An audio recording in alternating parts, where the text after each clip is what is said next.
Okay, so you ready for this? Yeah, hit me. Today, we're diving deep into something I know a lot of you have been curious about. Ooh, mysterious. I'm intrigued. Lay it on me. Six-figure incomes. Ah, the dream, right? Yeah, for a lot of people it is, but we're going beyond just like the surface level Oh, envy. hey, peel back the layers. I like it. We're really going to unpack what a six-figure income actually means when it comes to your financial well-being. Love it. Sign me up. So to guide us on this journey, we've got some fascinating data and expert insights from a text that's all about, you guessed it, financial security and high earners. Sounds like a great place to start. Right. Okay, so the source we're looking at, it throws out this really interesting stat right off the bat. Over half the people they surveyed believe they need at least a six-figure income just to feel financially secure. Hmm, that's a pretty big number. Yeah, it is. So the question is a six-figure income the new comfortable? Or is it like, are we all just chasing some kind of, I don't know, like financial fantasy? Yeah, it's really interesting. I think this survey, it was done by Edelman Financial, really kind of highlights the psychology, the Yeah, psychology behind how we think about money right. and how we define financial security. Because, like you said, everyone's definition of security, it's going to be different. Yeah, absolutely. But, this whole idea that we need to be making six figures, at least six figures, just to feel secure, it definitely says something about, well, where we are now, like the world we live in today. Totally. Okay, but here's, I think, where it gets even more interesting. Oh, there's more. Yeah, so the source goes on to say that even a lot of the folks who are already earning six figures, they don't feel totally secure. Like they're thinking, okay, to feel really secure, I'd actually need to be making closer to $200,000. Yeah. So it's like, what's going on there? If you're already hitting six figures, why isn't that like scratching the itch? Why isn't it enough? Yeah, that is strange, isn't it? Well, one thing to consider, and the source kind of touches on this, is this idea of like lifestyle inflation. Ooh, lifestyle inflation. That sounds kind of scary. Well, it can be. It's basically this thing where, like, as you start to earn more money, your income goes up, your expenses, they tend to creep up too. Makes sense? You have more money, you spend more money. Right. So you might, think, oh, now I can afford a bigger house. Or maybe you start going on like those fancy vacations you always dreamed of. Or a lot of times it's more subtle. You just kind of get used to, a more expensive way of life. So that definition of what a comfortable lifestyle is, it keeps changing, keeps going up and up. And so, like, achieving that feeling of financial security, it can feel like you're, I don't know, always chasing after something that keeps moving further and further away. Okay. Yeah, I can see that.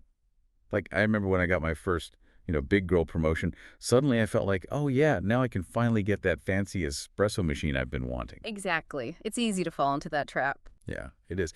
But, I think the point here, the big takeaway, is that just because you're making six figures, it doesn't mean you're, like, automatically financially stable, Yeah.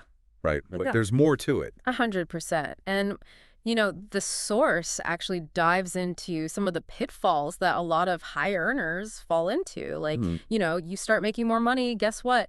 You're also going to be paying more in taxes. You jump into a higher tax bracket, and then there's like the constant worry of inflation, right? It just kind of eats away at the value of your money over time. Okay, so we're talking taxes and inflation. Those are, like, kind of big deals. Oh, yeah. I feel like those are things that, like, a lot of people maybe don't think about too much when they're just fantasizing about, Yeah. having that six-figure salary. Mhm. So can you, like, break those down a little bit more? Like, what should our listeners really understand about taxes and inflation, especially if they're, working towards a higher income? Yeah, for sure. So think of tax brackets kind of like a staircase. Okay, a staircase. As you earn more money, you're basically stepping onto a higher stair on that staircase, right?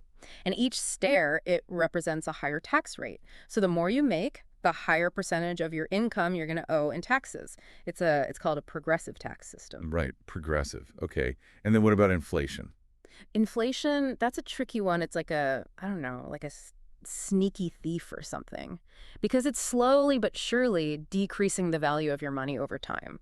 So like what you could buy, let's say, with $100 10 years ago, today it costs you more. Your money doesn't go as far. Gotcha.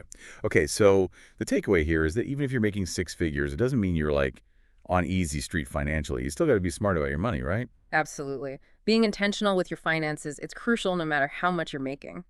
So what can our listeners do? Like, what are some actionable steps they can take to, get a handle on their finances, regardless of, what their current income is. Well, the source we're looking at, it really stresses the importance of like a solid financial plan, planning ahead. Yeah. So that means things like investing your money wisely, potentially building a diversified portfolio so that your money can grow faster than inflation can eat it up. That's a good point. And of course, it also means like really understanding your tax obligations, what you owe, Uh-huh. but also what deductions and things you might be able to take advantage of to, reduce what you owe. Yeah. Gotta love a good deduction. Right. And the source actually, it mentions a couple of resources that I think are pretty helpful for anyone looking to, level up their financial knowledge. Investopedia is a great one. And then there's also NextGen Wealth. Well, those are good ones. I've definitely heard good things about both of those. Yeah, they've got a lot of like tools and information that can really help you, no matter where you are in your financial journey. Awesome. Okay, so let's bring it all home. Six-figure income. It's not like a magic ticket to financial freedom. Yep.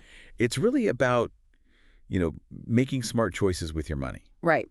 building good financial habits. Yes. And having like a solid plan. And those are things that, whether you're already in the six-figure club or you're still working your way there, they apply to everyone. Definitely. Couldn't agree more. So I guess as a final thought for all of you listening, I want you to kind of ask yourself, what are your financial goals? Like, what do you really want to achieve? Good question. And then think about this. What's one step, just one small step you can take today to start moving towards those goals? Because this deep dive, it's just the beginning. Like, it's the spark. But the real journey, that begins with action. Couldn't have said it better myself. So get out there, make a plan, and start taking action. Until next time. See ya.